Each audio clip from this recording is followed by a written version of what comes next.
In the last video, we saw the use and the importance of circles in our daily life. Let's understand a circle in detail in this video. So what exactly is a circle, or how is a circle formed? A circle is nothing but a collection of points. But can randomly placed points form a circle? No, right? So can you tell me how the points come together to form a circle? That's right.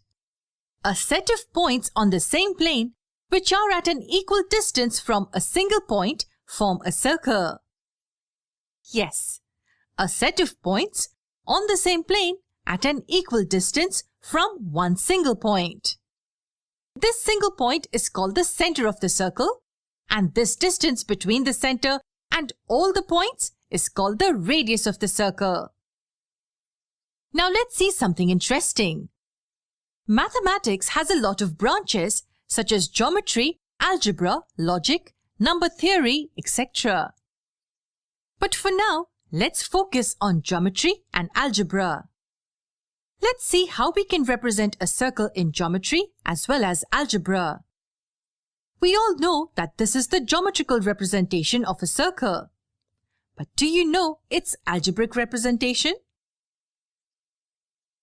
So the algebraic representation of any geometrical figure is called an equation.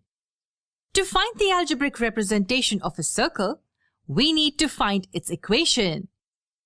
To find the equation of a circle, let's name a few things.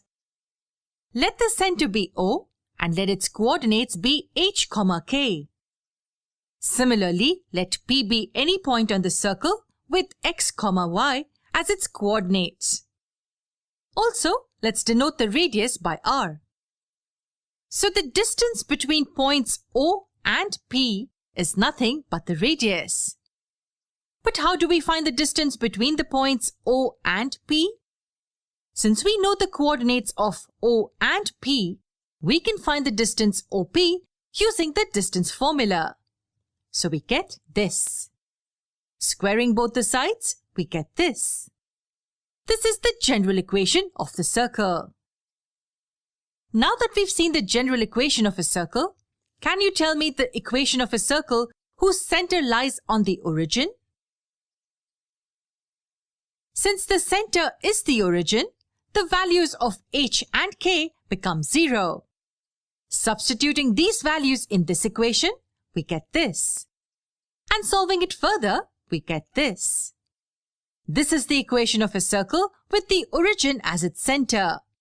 So for our first example, we want to write the standard form equation for circle S, shown on the graph, with a center at 4, 3. So I write down the standard equation of a circle, and I know that I want to figure out the values of h, k, and r. Now this just means that I need to find the location of the center of the circle and the length of its radius. Now the question already told me that at point S is the center at 4, 3. So I'm already half done with what I need. Now to find the radius, I'm going to start at the center at point S and draw a line that goes directly to the edge of the circle and then count the number of units, in this case 3. Now it's okay if you count it in a different direction, since we know that all radii are the same length, all are going to be 3. So now that we have the center and the radius, we have the information that we need to write the equation of this circle. We know h and k now. H is the x-coordinate, k is the y-coordinate. So h is going to be replaced with the number 4, and k will be replaced with the number 3. And since the radius of circle S was 3, replace the r squared with 3 squared, and of course 3 squared evaluates to positive 9, and now we have the standard form equation of circle S. Now this last example is kind of like the reverse of what we have been doing. So in this question, we want to identify the center and radius of a circle, and it's giving us the equation.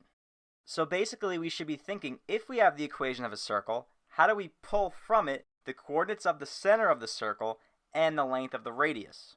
Now the x-coordinate of the center is that h value with the sign change. So the -7 in the formula means that the center x-coordinate is going to be positive 7. For the y-coordinate, there is no value there like in the last example, so we know it's just going to be 0. So the center of this circle is at positive 7, 0. Now that 196 value represents the radius squared. So what we really need to find out is what number squared is going to equal 196. Now the inverse of squaring a number is taking the square root, and the square root of 196 equals 14, which is the length of the radius of circle P.